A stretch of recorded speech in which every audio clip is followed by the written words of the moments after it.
Kisah Nabi Nuh alaihi salam. Berlalulah beberapa tahun dari kenabian Nabi Adam alaihi salam. Bunga-bunga berguguran di sekitar kuburannya, dan pohon-pohon dan bebatuan tampak tidak bergairah. Banyak hal yang berubah di muka bumi, dan sesuai dengan hukum umum, terjadilah kealpaan terhadap wasiat Nabi Adam. Kesalahan yang dahulu kembali terulang, kesalahan dalam bentuk kelupaan. Meskipun kali ini terulang secara berbeda. Sebelum lahirnya Nabi Nuh, telah hidup 5 orang soleh dari kakek-kakek kaum Nabi Nuh. Mereka hidup selama beberapa zaman, kemudian mereka pun meninggal. Nama-nama mereka adalah Wadda, Suwa'a, Yaghutha, Ya'uqa, wa Nasra. Setelah kematian mereka, orang-orang membuat patung-patung dari mereka berbentuk wajah mereka dalam rangka menghormati mereka dan sebagai peringatan terhadap orang-orang soleh itu. Kemudian berlalulah waktu, lalu orang-orang yang memahat patung itu mati. Lalu datanglah anak-anak mereka, kemudian anak-anak itu mati, dan datanglah cucu-cucu mereka. Kemudian timbullah berbagai dongeng dan khurafat yang membelenggu akal manusia, di mana disebutkan bahwa patung-patung itu memiliki kekuatan khusus. Disinilah iblis memanfaatkan kesempatan, dan ia membisikkan kepada manusia bahwa berhala-berhala tersebut adalah Tuhan yang dapat mendatangkan manfaat dan menolak bahaya, sehingga akhirnya manusia menyembah berhala-berhala itu. Kami tidak mengetahui sumber yang terpercaya berkenaan dengan bagaimana bentuk kehidupan ketika penyembahan terhadap berhala-berhala dimulai di bumi. Namun, kami mengetahui hukum umum yang tidak pernah berubah ketika manusia mulai cenderung kepada kesyirikan. Dalam situasi seperti itu, kejahatan akan memenuhi bumi dan akal manusia akan kalah, serta akan meningkatnya kezaliman dan banyaknya orang-orang yang teraniaya, yang kaya semakin kaya dan yang miskin semakin miskin. Alhasil, kehidupan manusia semuanya akan berubah menjadi neraka jahim. Situasi demikian ini pasti terjadi ketika manusia menyembah selain Allah Subhanahu wa Ta'ala, baik yang disembah itu berhala dari batu, anak sapi dari emas, penguasa dari manusia, sistem dari berbagai sistem, mazhab dari berbagai mazhab, atau kuburan seorang wali. Sebab satu-satunya yang menjamin persamaan di antara manusia adalah saat mereka hanya menyembah Allah Subhanahu wa Ta'ala saja, dan saat Dia diakui sebagai pencipta dan penganugerah mereka, dan yang membuat undang-undang bagi mereka.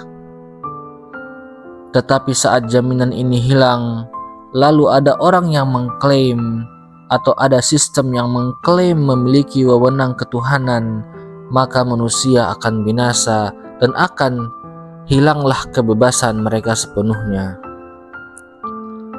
Penyembahan kepada selain Allah Subhanahu wa Ta'ala bukan hanya sebagai sebuah tragedi yang dapat menghilangkan kebebasan, namun pengaruh buruknya dapat merembet ke akal manusia dan dapat mengotorinya. Sebab Allah Subhanahu wa Ta'ala menciptakan manusia agar manusia dapat mengenalnya dan menjadikan akalnya sebagai permata yang bertujuan untuk memperoleh ilmu. Dan ilmu yang paling penting adalah kesadaran bahwa Allah Subhanahu wa Ta'ala semata sebagai pencipta dan selainnya adalah makhluk. Ini adalah poin penting dan dasar pertama yang harus ada sehingga manusia sukses sebagai khalifah di muka bumi ini. Ketika akal manusia kehilangan potensinya dan berpaling kepada selain Allah Subhanahu wa Ta'ala, maka manusia akan tertimpa kesalahan. Terkadang seseorang mengalami kemajuan secara materi karena ia berhasil melalui jalan-jalan kemajuan, meskipun ia tidak beriman kepada Allah Subhanahu wa Ta'ala. Namun kemajuan materi ini yang tidak disertai dengan pengenalan kepada Allah Subhanahu wa Ta'ala akan menjadi siksa yang lebih keras daripada siksa apapun, karena ia pada akhirnya akan menghancurkan manusia itu sendiri. Ketika manusia menyembah selain Allah Subhanahu wa Ta'ala, maka akan meningkatlah penderitaan kehidupan dan kefakiran manusia. Terdapat hubungan yang kuat antara kehinaan manusia dan kefakiran mereka, serta tidak berimannya mereka kepada Allah Subhanahu wa Ta'ala. Allah Subhanahu wa Ta'ala berfirman, seandainya penduduk negeri-negeri beriman dan bertakwa, pastilah kami akan melimpahkan kepada mereka berkah dari langit dan bumi. Demikianlah bahwa kufur kepada Allah Subhanahu wa Ta'ala atau syirik kepadanya akan menyebabkan hilangnya kebebasan dan hancurnya akal, serta meningkatnya kefakiran, serta kekosongan hidup dari tujuan yang mulia. Dalam situasi seperti ini, Allah Subhanahu wa Ta'ala mengutus Nabi Nuh alaihi salam untuk membawa ajarannya kepada kaumnya. Nabi Nuh adalah seorang hamba yang akalnya tidak terpengaruh oleh polusi kolektif yang menyembah selain Allah Subhanahu wa Ta'ala. Allah Subhanahu wa Ta'ala memilih hambanya, yaitu Nabi Nuh alaihi salam, dan mengutusnya di tengah-tengah kaumnya. Nabi Nuh membuat revolusi pemikiran. Ia berada di puncak kemuliaan dan kecerdasan. Ia merupakan manusia terbesar di zamannya. Ia bukan seorang raja di tengah-tengah kaumnya, bukan penguasa mereka, dan bukan juga orang yang paling kaya di antara mereka. Kita mengetahui bahwa kebesaran tidak selalu berhubungan dengan kerajaan, kekayaan, dan kekuasaan.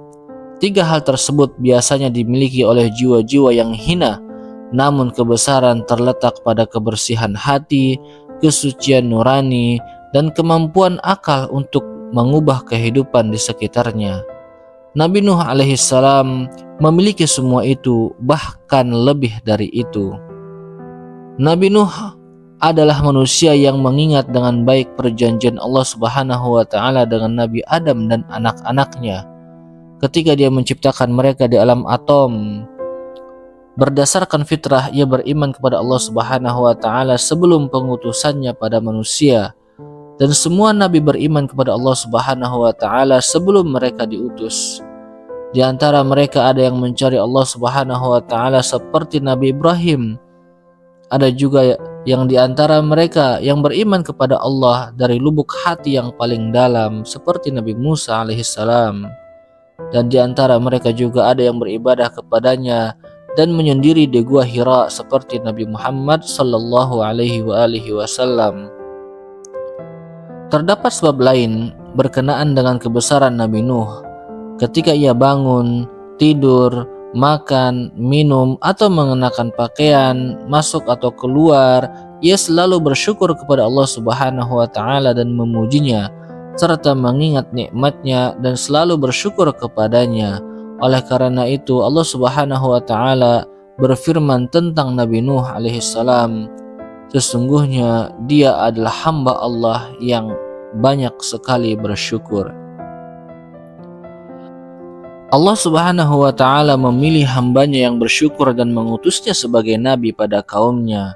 Nabi Nuh keluar menuju kaumnya dan memulai dakwahnya. Wahai kaumku, sembahlah Allah Subhanahu wa Ta'ala. Sekali-kali tidak ada Tuhan bagimu selain Allah Subhanahu wa Ta'ala. Sesungguhnya kalau kamu tidak menyembah Allah, aku takut kamu akan ditimpa oleh azab yang besar. Quran Surat Al-A'raf 59. Dengan kalimat yang singkat tersebut, Nabi Nuh meletakkan hakikat ketuhanan kepada kaumnya dan hakikat hari kebangkitan. Di sana hanya ada satu pencipta yang berhak disembah. Di sana terdapat kematian, kemudian kebangkitan, kemudian hari kiamat. Hari yang besar yang di dalamnya terdapat siksaan yang besar. Nabi Nuh menjelaskan kepada kaumnya bahwa mustahil terdapat selain Allah yang Maha Esa sebagai pencipta. Ia memberikan pengertian kepada mereka bahwa setan telah lama menipu mereka dan telah tiba waktunya untuk menghentikan tipuan ini. Nabi Nuh menyampaikan kepada mereka bahwa Allah Subhanahu wa Ta'ala telah memuliakan manusia.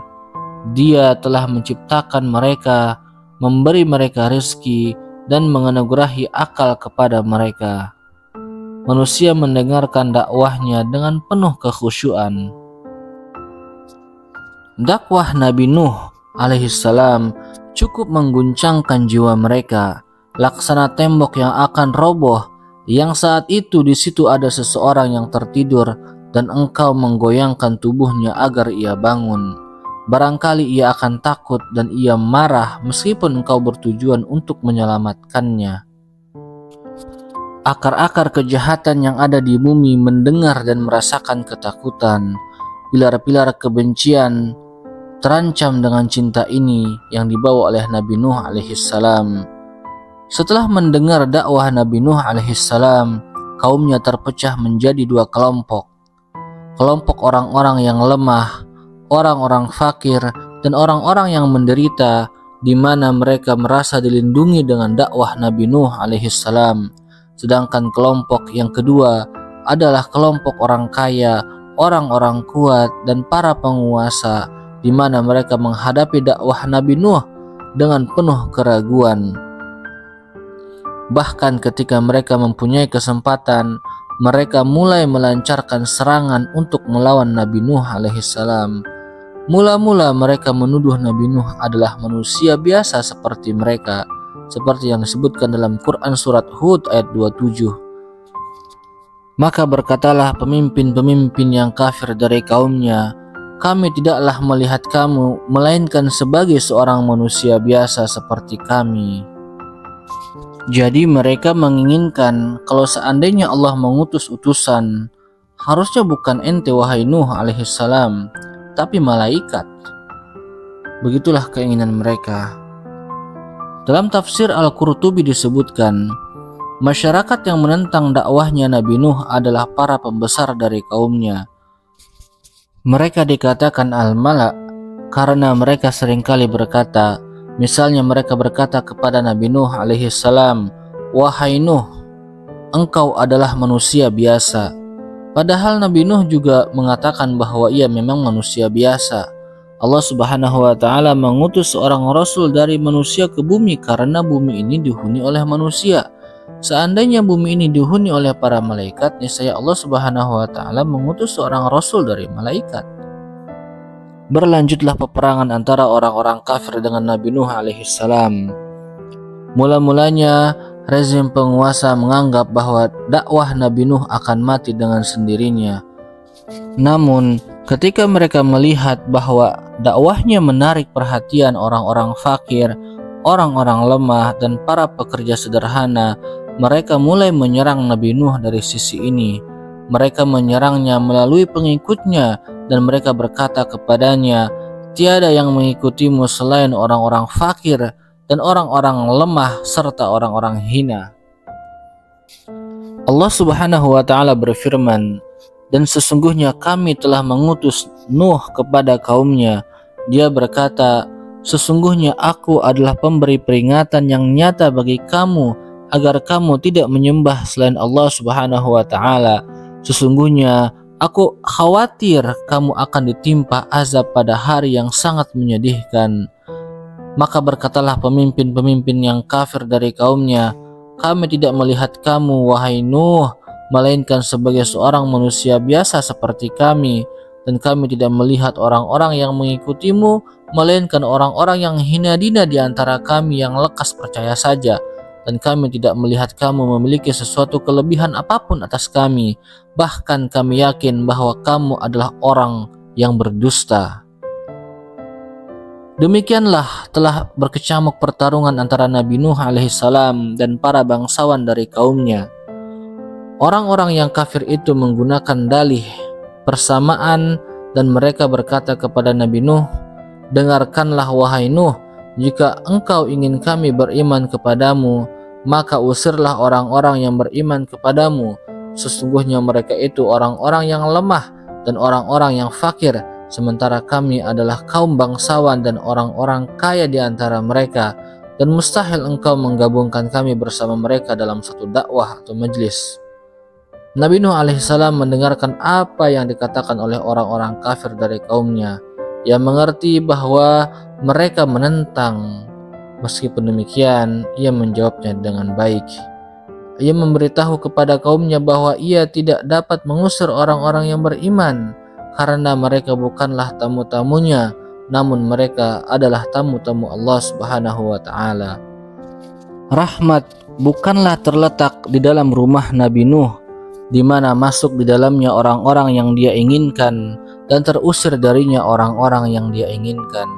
Tetapi rahmat terletak dalam rumah Allah Subhanahu wa Ta'ala, yang dimana dia menerima siapa saja yang dikehendakinya ke dalamnya.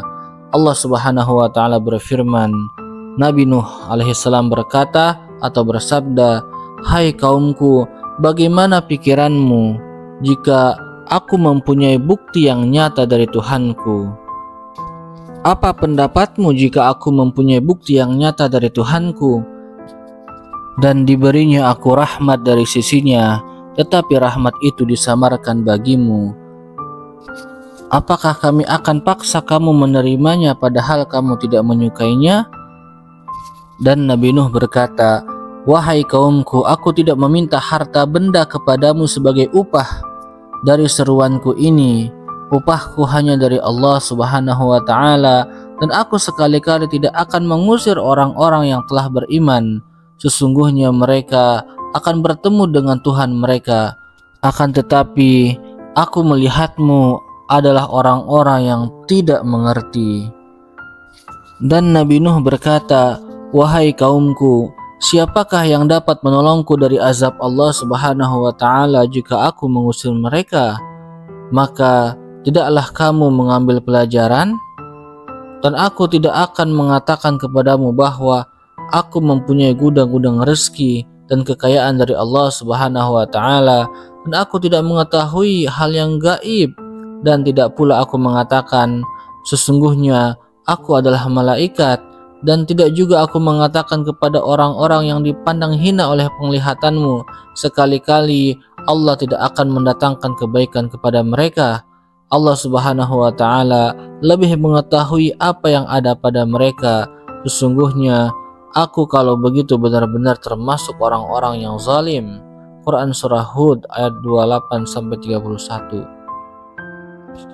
Nabi Nuh mematahkan semua argumentasi orang-orang kafir dengan logika para nabi yang mulia, yaitu logika pemikiran yang sunyi dari kesombongan pribadi dan kepentingan-kepentingan khusus.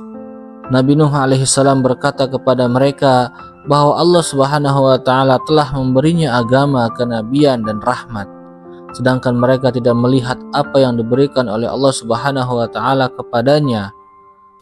Selanjutnya, Nabi Nuh tidak memaksakan mereka untuk mempercayai apa yang ia sampaikan kepada mereka. Kalimat tauhid, la ilaha illallah, tidak dapat dipaksakan atas seseorang. Ia memberitahukan kepada mereka bahwa ia tidak meminta imbalan dari mereka atas dakwahnya. Ia tidak meminta harta dari mereka sehingga memberatkan mereka. Sesungguhnya ia hanya mengharapkan pahala atau imbalan dari Allah Subhanahu wa Ta'ala. Allah lah yang memberi pahala kepadanya. Nabi Nuh menerangkan kepada mereka bahwa ia tidak dapat mengusir orang-orang yang beriman kepada Allah. Meskipun sebagai nabi, ia memiliki keterbatasan, dan keterbatasan itu adalah tidak diberikan hak baginya untuk mengusir orang-orang yang beriman kepada Allah Subhanahu wa Ta'ala, dan bahwa mereka akan bertemu dengan Allah Subhanahu wa Ta'ala dalam keadaan beriman kepadanya. Maka bagaimana ia akan mengusir orang-orang yang beriman kepada Allah? Kemudian seandainya ia mengusir mereka, maka mereka akan menentangnya di hadapan Allah Subhanahu wa taala. Ini berakibat pada pemberian pahala dari Allah Subhanahu wa taala atas keimanan mereka dan balasannya terhadap siapapun yang mengusir mereka. Maka siapakah yang dapat menolong Nabi Nuh dari siksa Allah Subhanahu wa taala seandainya Nabi Nuh mengusir mereka? Demikianlah Nabi Nuh menunjukkan bahwa permintaan kaumnya agar ia mengusir orang-orang mukmin adalah tindakan bodoh dari mereka. Nabi Nuh kembali menyatakan bahwa ia tidak dapat melakukan sesuatu yang di luar wewenangnya, dan ia memberitahu mereka akan kerendahannya dan kepatuhannya kepada Allah Subhanahu wa taala.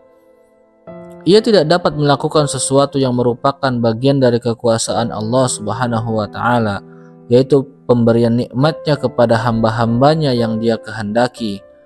Ia tidak mengetahui ilmu gaib, karena ilmu gaib hanya khusus dimiliki oleh Allah Subhanahu wa taala. Ia juga memberitahu kepada mereka bahwa ia bukan seorang raja, yakni kedudukannya bukan seperti kedudukan para malaikat.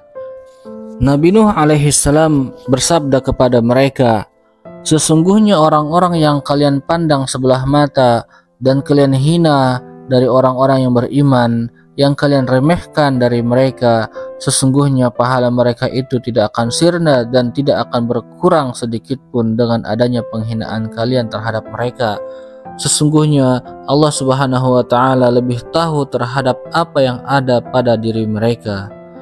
Dialah Allah Subhanahu wa taala yang pasti membalas amal perbuatan mereka. Sesungguhnya aku telah menganiaya diriku sendiri seandainya aku mengatakan bahwa Allah tidak memberikan kebaikan kepada mereka." Kemudian rezim penguasa mulai bosan dengan debat ini yang disampaikan oleh Nabi Nuh. Allah Subhanahu wa taala menceritakan sikap mereka terhadap Nabi Nuh dalam firman-Nya, surat Hud ayat 32 sampai 34. Mereka berkata, "Wahai Nuh, sesungguhnya kamu telah berbantah dengan kami dan kamu telah memperpanjang bantahanmu terhadap kami, maka datangkanlah kepada kami azab yang kamu ancamkan kepada kami jika kamu termasuk orang-orang yang benar." Nabi Nuh alaihissalam menjawab, "Hanyalah Allah yang akan mendatangkan azab itu kepadamu jika Dia menghendaki, dan kamu sekali-kali tidak dapat melepaskan diri. Dan tidaklah bermanfaat kepadamu nasihatku jika aku hendak memberikan nasihat kepadamu seandainya Allah hendak menyesatkanmu.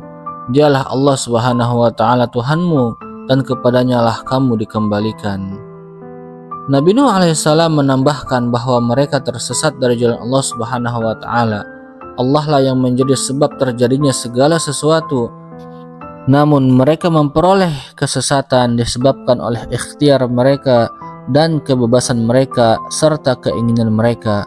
Dahulu iblis pernah berkata, "Karena engkau telah menghukum saya tersesat."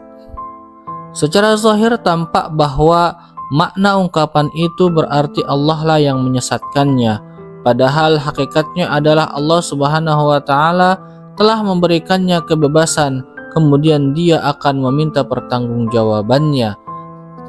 Kita tidak sependapat dengan pandangan Qadariyah, Al-Mu'tazilah, dan Imamiyah. Mereka berpendapat bahwa keinginan manusia cukup sebagai kekuatan untuk melakukan perbuatannya, baik berupa ketaatan maupun kemaksiatan, karena bagi mereka manusia adalah pencipta perbuatannya. Dalam hal itu, ia tidak membutuhkan Tuhannya. Kami tidak mengambil pendapat mereka secara mutlak. Kami berpendapat bahwa manusia memang menciptakan perbuatannya, namun ia membutuhkan bantuan Tuhannya dalam melakukannya. Alhasil, Allah Subhanahu wa taala menganugerahkan setiap makhluk sesuai dengan arahan penciptaannya, baik pengarahan itu menuju kebaikan ataupun keburukan. Ini termasuk kebebasan sepenuhnya. Manusia memilih dengan kebebasan, kemudian Allah Subhanahu wa taala menganugerahkan jalan menuju pilihannya itu. Iblis memilih jalan kesesatan, maka Allah Subhanahu wa taala menganugerahkannya jalan kesesatan itu padanya. Sedangkan orang-orang kafir dari kaum Nabi Nuh memilih jalan yang sama, maka Allah pun menganugerahkan jalan itu kepada mereka. Peperangan pun berlanjut dan perdebatan antara orang-orang kafir dan Nabi Nuh semakin melebar, sehingga ketika argumentasi-argumentasi mereka terpatahkan dan mereka tidak dapat mengatakan sesuatu yang pantas, mereka mulai keluar dari batas-batas adab dan berani mengejek Nabi Allah Subhanahu wa taala. Allah lukiskan itu dalam surat Al-A'raf ayat 60. Pemuka-pemuka dari kaumnya berkata, "Sesungguhnya kami memandang kamu berada dalam kesesatan yang nyata." Nabi Nuh alaihissalam menjawab menggunakan sopan santun para nabi yang agung. Nabi Nuh berkata, "Wahai kaumku, tidak ada padaku kesesatan sedikit pun, tetapi aku adalah utusan Allah Subhanahu wa taala, Tuhan alam semesta. Aku sampaikan kepadamu amanat-amanat Tuhanku dan aku memberi nasihat kepadamu, dan aku mengetahui dari Allah apa yang tidak kamu ketahui." Nabi Nuh tetap melanjutkan dakwah di tengah-tengah kaumnya. Waktu demi waktu, hari demi hari, dan tahun demi tahun. Berlalulah masa yang panjang, namun Nabi Nuh tetap mengajak kaumnya. Nabi Nuh berdakwah kepada mereka siang dan malam, dengan sembunyi-sembunyi dan terang-terangan. Bahkan ia pun memberikan contoh-contoh kepada mereka. Ia menjelaskan kepada mereka tanda-tanda kebesaran Allah Subhanahu wa taala dan kekuasaannya di dunia. Namun setiap kali ia mengajak mereka untuk menyembah Allah Subhanahu wa taala, mereka lari darinya, dan setiap kali ia mengajak mereka agar Allah Subhanahu wa taala mengampuni mereka, mereka meletakkan jari-jari mereka di telinga-telinga mereka dan mereka menampakkan kesombongan di depan kebenaran. Allah Subhanahu wa taala menceritakan apa yang dialami oleh Nabi Nuh alaihissalam dalam firman-Nya. Nabi Nuh berkata, "Ya Tuhanku, sesungguhnya aku telah menyeru kaumku malam dan siang. Maka seruanku itu hanyalah membuat mereka bertambah lari dari kebenaran. Dan sesungguhnya setiap kali aku menyeru mereka agar Engkau mengampuni mereka, mereka memasukkan anak jari mereka ke dalam telinga mereka dan menutup bajunya ke mukanya, dan mereka tetap mengingkari dan menyombongkan diri dengan keterlaluan. Kemudian sesungguhnya aku menyuruh kepada mereka dengan cara yang terang-terangan, kemudian aku menyuruh mereka lagi dengan terang-terangan dan dengan diam-diam. Maka aku berkata kepada mereka, mohonlah ampun kepada Tuhanmu, sesungguhnya Dia adalah Zat yang Maha Pengampun. Dia akan mengirimkan hujan kepadamu dengan lebat, memperbanyak harta dan anak-anakmu, dan menggandakan untukmu kebun-kebun, dan menggandakan pula di dalamnya untukmu sungai-sungai." Namun apa jawaban kaumnya? Nabi Nuh berkata, "Ya Allah, ya Tuhanku, sesungguhnya mereka telah mendurhakaiku, dan mereka telah mengikuti orang-orang yang harta dan anak-anaknya tidak menambah kepadanya melainkan kerugian belaka. Mereka telah melakukan tipu daya yang amat besar, dan mereka berkata, janganlah sekali-kali kamu meninggalkan penyembahan Tuhan-Tuhan kamu, dan janganlah pula sesekali kamu meninggalkan penyembahan Wad dan Suwa'an, Yaghutsa, Ya'uqa, wa Nasra. Dan sesungguhnya mereka telah menyesatkan banyak manusia, dan janganlah engkau tambahkan bagi orang-orang yang zalim kecuali kesesatan." Quran Surat Nuh 21-24. Nabi Nuh tetap melanjutkan dakwah di tengah-tengah kaumnya selama 950 tahun. Allah Subhanahu wa taala berfirman, "Dan sesungguhnya kami telah mengutus Nuh di antara kaumnya, maka ia tinggal di antara mereka 1000 tahun kurang 50. Sayangnya jumlah kaum mukmin tidak bertambah, sedangkan jumlah kaum kafir justru bertambah. Nabi Nuh sangat sedih, namun ia tidak sampai kehilangan harapan. Ia senantiasa mengajak kaumnya dan berdebat dengan mereka, namun kaumnya selalu menghadapinya dengan kesombongan, kekufuran, dan penentangan.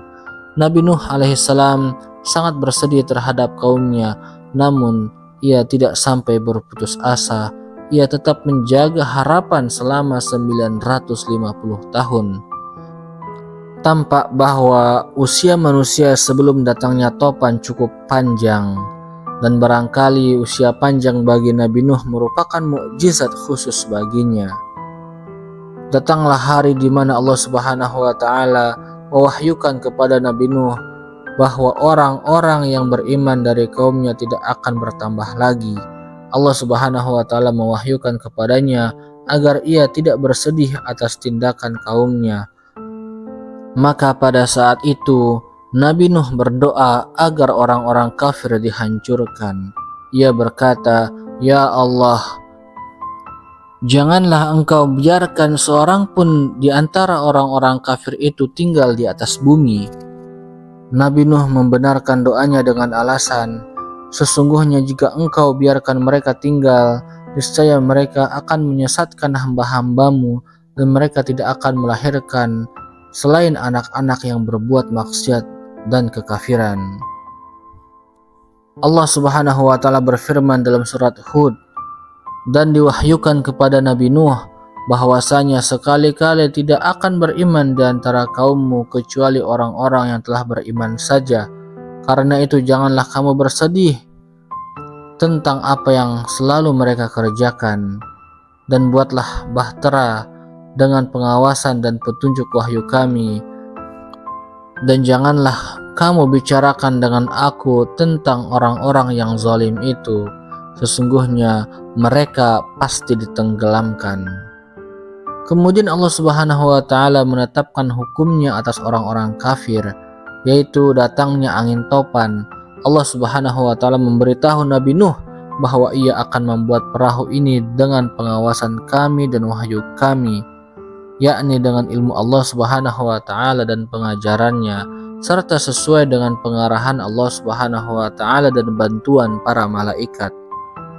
Allah Subhanahu wa taala menetapkan perintahnya kepada Nabi Nuh, "Dan janganlah kamu bicarakan dengan aku tentang orang-orang yang zalim itu, sesungguhnya mereka itu akan ditenggelamkan." Allah Subhanahu wa taala menenggelamkan orang-orang zalim, apapun kedudukan mereka dan apapun kedekatan mereka dengan Nabi. Allah Subhanahu wa taala melarang nabinya untuk berdialog dengan mereka dan untuk menengahi urusan mereka. Nabi Nuh mulai menanam pohon untuk membuat perahu darinya. Ia menunggu beberapa tahun, kemudian ia memotong apa yang ia tanam, dan kemudian ia merakitnya. Akhirnya jadilah perahu yang besar, yang tinggi dan kuat.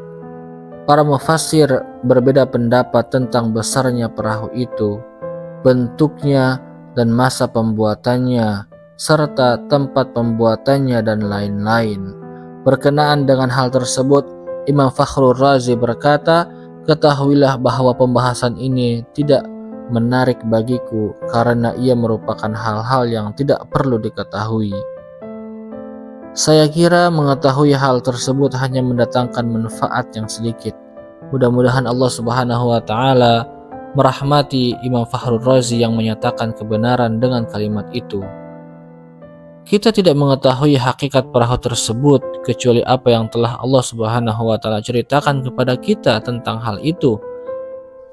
Misalnya kita tidak mengetahui di mana ia dibuat, berapa panjangnya atau lebarnya. Dan kita secara pasti tidak mengetahui selain tempat yang ditujunya setelah ia berlabuh. Allah Subhanahu wa taala tidak memberikan keterangan secara detail berkenaan dengan hal tersebut yang tidak memberikan kepentingan pada kandungan cerita dan tujuannya yang penting. Nabi Nuh alaihissalam mulai membangun perahu, lalu orang-orang kafir lewat di depannya saat ia dalam keadaan serius membuat perahu. Saat itu cuaca atau udara sangat kering dan di sana tidak terdapat sungai atau laut yang dekat. Bagaimana perahu ini akan berlayar, wahai Nuh? Apakah ia akan berlayar di atas tanah? Di manakah air yang memungkinkan bagi perahumu untuk berlayar? Sesungguhnya Nuh telah gila. Orang-orang kafir semakin tertawa terbahak-bahak dan semakin mengejek Nabi Nuh. Puncak pertentangan dalam kisah Nabi Nuh tampak dalam masa ini. Kebatilan mengejek kebenaran dan cukup lama mentertawakan kebenaran. Mereka menganggap bahwa dunia adalah milik mereka dan bahwa mereka akan selalu mendapatkan keamanan dan bahwa siksa itu tidak akan terjadi. Namun anggapan mereka itu tidak terbukti. Datangnya angin topan menjungkir balikan semua perkiraan mereka. Saat itu orang-orang mukmin mengejek balik orang-orang kafir dengan ejekan mereka. Allah Subhanahu wa taala berfirman, dan mulailah Nuh membuat bahtera atau perahu, dan setiap kali pemimpin kaumnya berjalan melewati Nabi Nuh, mereka mengejeknya. Mereka berkata, jika kamu mengejek kami, maka sesungguhnya kami pun akan mengejekmu sebagaimana kamu sekalian mengejek kami. Kelak kamu akan mengetahui siapa yang akan ditimpa oleh azab yang menghinakan dan siapa yang akan ditimpa oleh azab yang abadi. Quran Surah Hud 38-39. Selesailah pembuatan perahu dan duduk menunggu perintah Allah Subhanahu wa taala. Allah Subhanahu wa taala mewahyukan kepada Nabi Nuh bahwa jika ada yang mempunyai dapur, maka ini sebagai tanda dimulainya angin topan. Diriwayatkan bahwa tafsiran dari kalimat at-tannur yang Allah sebutkan dalam Al-Quran adalah oven, alat untuk memanggang roti yang ada di dalam rumah Nabi Nuh. Jika keluar darinya air dan ia lari, maka itu merupakan perintah bagi Nabi Nuh untuk bergerak. Maka pada suatu hari tanur itu mulai menunjukkan tanda-tandanya dari dalam rumah Nabi Nuh.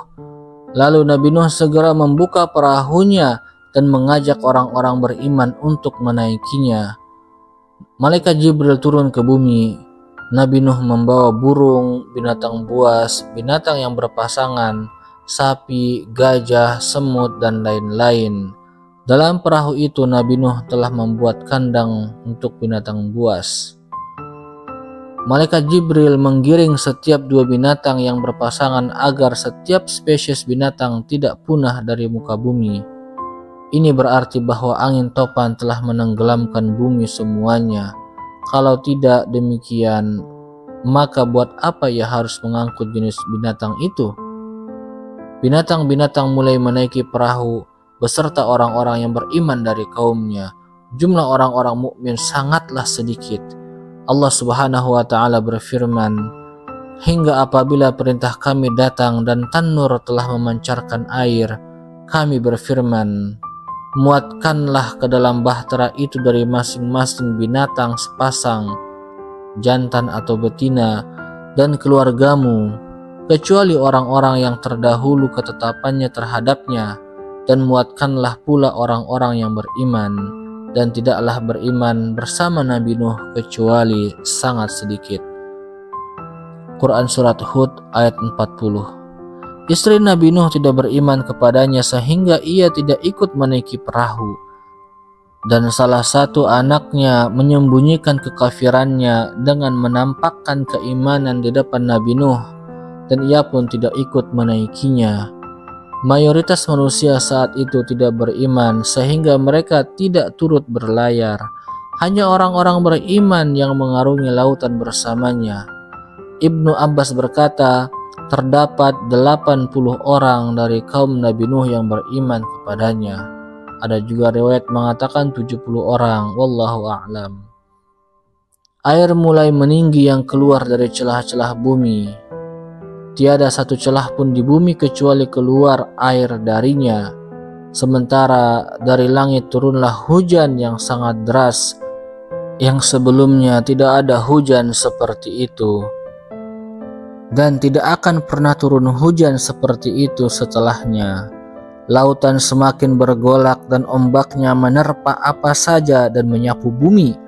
Perut bumi bergerak dengan gerakan yang tidak wajar, sehingga bola bumi untuk pertama kalinya tenggelam dalam air sehingga ia menjadi bola air.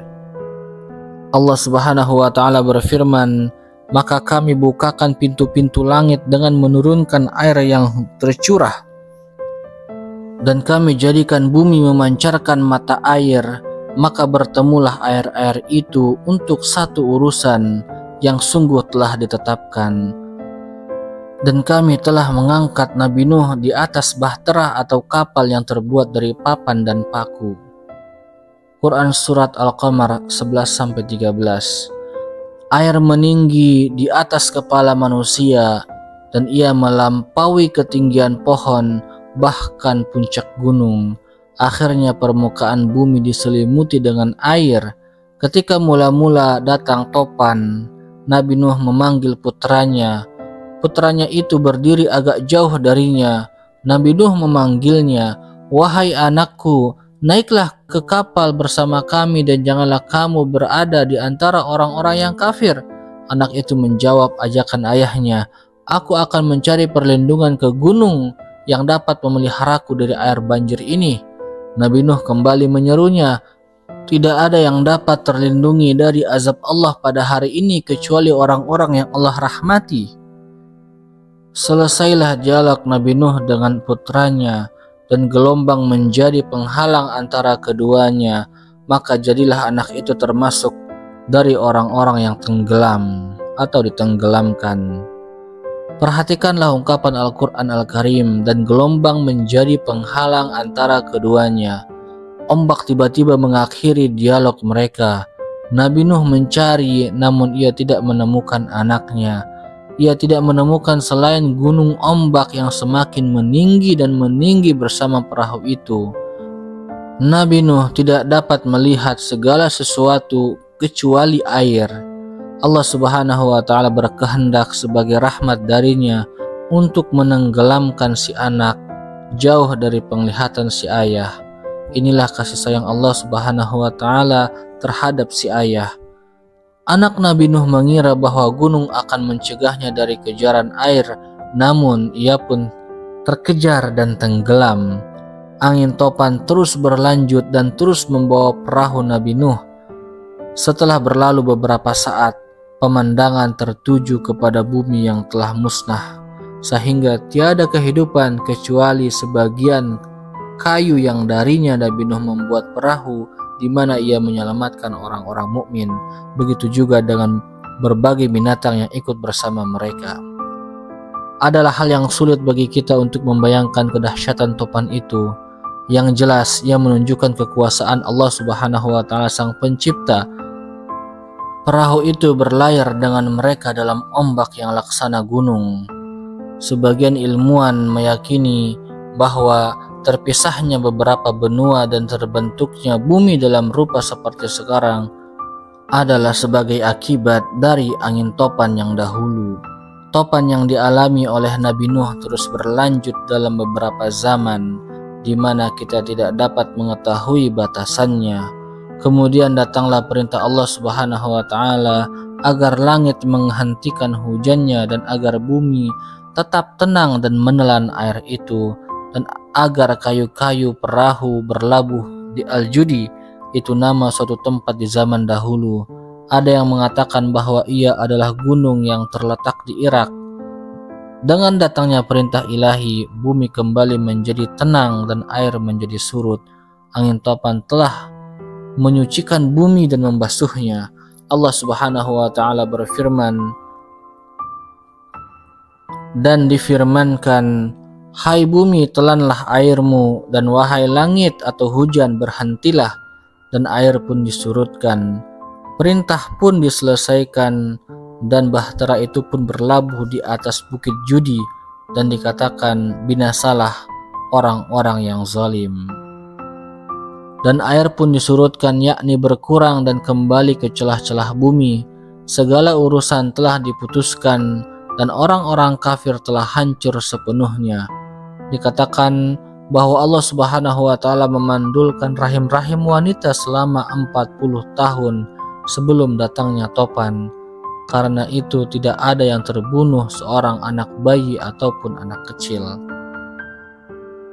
Firman Allah Subhanahu wa Ta'ala, dan bahtera itu pun berlabuh di atas bukit Judi, yakni ia berlabuh di atasnya. Disebutkan bahwa hari itu bertepatan dengan hari Asyura, hari ke-10 di bulan Muharram. Lalu Nabi Nuh berpuasa dan memerintahkan orang-orang yang bersamanya untuk berpuasa. Dikatakan, "Binasalah orang-orang yang zalim," yakni kehancuran bagi mereka. Topan mensucikan bumi dari mereka dan membersihkannya. Lenyaplah peristiwa yang mengerikan dengan lenyapnya angin topan tersebut. dan berpindahlah pergulatan dari ombak ke jiwa Nabi Nuh. Ia mengingat anaknya yang tenggelam. Nabi Nuh tidak mengetahui saat itu bahwa anaknya menjadi kafir. Ia menganggap bahwa anaknya sebagai seorang mukmin yang memilih untuk menyelamatkan diri dengan cara berlindung kepada gunung. Namun ombak telah mengakhiri percakapan keduanya sebelum mereka menyelesaikannya. Nabi Nuh tidak mengetahui seberapa jauh bagian keimanan yang ada pada anaknya. Lalu bergeraklah naluri kasih sayang yang dalam dari sang ayah. Allah Subhanahu wa taala berfirman, dan Nuh berseru kepada Tuhannya sambil berkata, "Ya Allah, sesungguhnya anakku termasuk dari keluargaku, dan sesungguhnya janji Engkau itulah benar, dan Engkau adalah hakim yang seadil-adilnya." Nabi Nuh ingin berkata kepada Allah Subhanahu wa taala bahwa anaknya termasuk dari keluarganya yang beriman, dan dia menjanjikan untuk keselamatan keluarganya yang beriman. Allah Subhanahu wa taala berkata dan menjelaskan kepada Nuh keadaan yang sebenarnya yang ada pada anaknya. "Wahai Nuh, sesungguhnya dia bukanlah termasuk keluargamu yang dijanjikan untuk diselamatkan. Sesungguhnya perbuatannya tidak baik. Sebab itu janganlah kamu memohon kepadaku sesuatu yang kamu tidak mengetahui hakikatnya. Aku memperingatkanmu agar supaya kamu tidak termasuk dari orang-orang yang tidak berpengetahuan." Surat Hud ayat 46. Al-Qurtubi berkata, menukil dari guru-gurunya dari kalangan ulama, "Ini adalah pendapat yang kami dukung. Anaknya berada di sisinya, yakni bersama Nabi Nuh dalam dugaannya ia seorang mukmin." Nabi Nuh tidak berkata kepada Tuhannya, "Sesungguhnya anakku termasuk keluargaku," kecuali karena ia memang menampakkan hal yang demikian padanya. Sebab mustahil ia meminta kehancuran orang-orang kafir kemudian ia meminta agar sebagian mereka diselamatkan. Anaknya menyembunyikan kekufuran dan menampakkan keimanan. Lalu Allah Subhanahu wa taala memberitahukan kepada Nabi Nuh ilmu gaib yang khusus dimilikinya, yakni Allah Subhanahu wa taala memberitahunya keadaan sebenarnya dari anaknya. Allah Subhanahu wa taala ketika menasihatinya agar jangan sampai menjadi orang-orang yang tidak mengerti, Allah ingin menghilangkan dari Nabi Nuh anggapan bahwa anaknya beriman kemudian mati bersama orang-orang kafir. Di sana terdapat pelajaran yang penting yang terkandung dalam ayat-ayat yang mulia itu, yang menceritakan kisah Nabi Nuh bersama anaknya. Allah Subhanahu wa taala ingin berkata kepada nabinya yang termasuk nabi yang paling mulia bahwa anaknya bukan termasuk keluarganya karena ia tidak beriman kepada Allah Subhanahu wa taala. Hubungan darah bukanlah hubungan hakiki di antara manusia. Anak seorang nabi adalah anaknya yang meyakini akidah, yaitu mengikuti Allah Subhanahu wa taala dan nabinya, dan bukan anaknya yang menentangnya meskipun berasal dari sulbinya. Jika demikian, seorang mukmin harus menghindar dari kekufuran, dan di sini juga harus diteguhkan hubungan sesama akidah di antara orang-orang beriman. Adalah tidak benar jika hubungan sesama mereka dibangun berdasarkan darah, ras, warna kulit, atau tempat tinggal. Nabi Nuh memohon ampun kepada Tuhannya dan bertaubat kepadanya. Kemudian Allah Subhanahu wa taala merahmatinya dan memerintahkannya untuk turun dari perahu dalam keadaan dipenuhi dengan keberkahan dari Allah Subhanahu wa taala dan penjagaannya. Nabi Nuh berkata, "Ya Tuhanku, sesungguhnya aku berlindung kepada Engkau dari memohon kepada Engkau sesuatu yang aku tidak mengetahui hakikatnya. Dan sekiranya Engkau tidak memberi ampun kepadaku dan tidak menaruh belas kasihan kepadaku, niscaya aku akan termasuk dari orang-orang yang merugi." Difirmankan kepada Nabi Nuh, "Wahai Nuh, turunlah dengan selamat dan penuh keberkahan dari kami atasmu dan atas umat yang beriman dari orang-orang yang bersamamu." Nabi Nuh pun turun dari perahunya dan ia melepaskan burung-burung dan binatang-binatang buas sehingga mereka menyebar ke seluruh penjuru bumi. Setelah itu orang-orang beriman pun turun. Nabi Nuh meletakkan dahinya di atas tanah dan bersujud. Saat itu bumi masih basah karena pengaruh angin topan. Nabi Nuh bangkit setelah salatnya dan menggali pondasi untuk membangun tempat ibadah yang agung bagi Allah Subhanahu wa taala. Orang-orang yang selamat menyalakan api dan duduk-duduk di sekelilingnya. Menyalakan api sebelumnya dilarang dalam perahu karena dikhawatirkan api akan menyentuh kayunya dan akan membakarnya. Tak seorang pun di antara mereka yang memakan makanan yang hangat selama masa topan atau masa badai itu. Dan berlalulah hari puasa sebagai tanda bersyukur kepada Allah Subhanahu wa taala. Al-Quran tidak lagi menceritakan kisah Nabi Nuh setelah angin topan itu, sehingga kita tidak mengetahui bagaimana peristiwa yang dialami Nabi Nuh bersama kaumnya. Yang kita ketahui atau yang perlu kita tegaskan bahwa Nabi Nuh mewasiatkan kepada putra-putranya sebelum ia meninggal agar mereka menyembah Allah Subhanahu wa taala saja. Mungkin ini adalah cerita hari ini, semoga kita dapat mengambil kesimpulan yang baik dan mengambil manfaat dari kisah ini.